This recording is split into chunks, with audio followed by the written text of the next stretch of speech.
திமுக தலைவர்ல OPS ரொம்ப பிடிக்கும். ஒரு அமைதியானவரு, எல்லாரையும் மதிக்க தெரிஞ்சவரு, ஒரு நல்ல மனிதர். மத்தவங்க மாரி ஒரு பந்தா காட்டுறது கூட கிடையாது.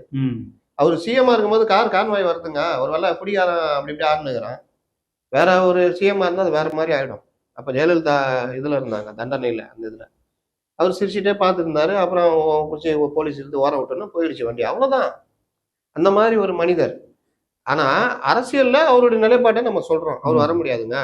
இவரு தான் பவரு, இவரு தாங்க வருவாருன்றோம். இதுக்கு உனக்கு எடப்பாடி பிடிக்கும், ஓபிஎஸ் பிடிக்கும்னு அர்த்தம் கிடையாது. நம்ம நிலைமைய சொல்றோம். இப்பவும் அத வச்சு தான் சொல்றேன். இப்பவும் எடப்பாடி கையில தான் கட்சி இருக்கு. ஏன் இருக்கு அப்படின்னா, எடப்பாடிக்கு right, left SP Velumani, Thangamani இருக்காங்க. இப்ப தங்கமணி கூட ஏதோ கொஞ்சம் கோவத்துல இருக்காரு அப்படி இப்படின்னு கேள்விப்பட்டேன். அதெல்லாம் சரி பண்ணிடுவாங்க. தேர்தல் காலங்கள் அதெல்லாம் சரி. இப்ப தங்கமணி, வேலுமணி இதுவா இருக்காங்க. சி.வி. சண்முகம் ஒரு இதுவா இருக்காரு. கே.பி. முனுசாமி இருக்காரு. இந்த கூட்டணி பாதிக்க செலுத்தும் போது ஸ்ட்ராங்கா இருக்காரு எடப்பாடி. அவ்வளவுதான். நாளைக்கே இதுல 2, 3 பிரச்சனை வருதுன்னா, அன்னைக்கு நீங்க கேட்டீங்கன்னா நான் சொல்லுவேன். ஏமாங்க பிரச்சனை இருக்குதுங்க.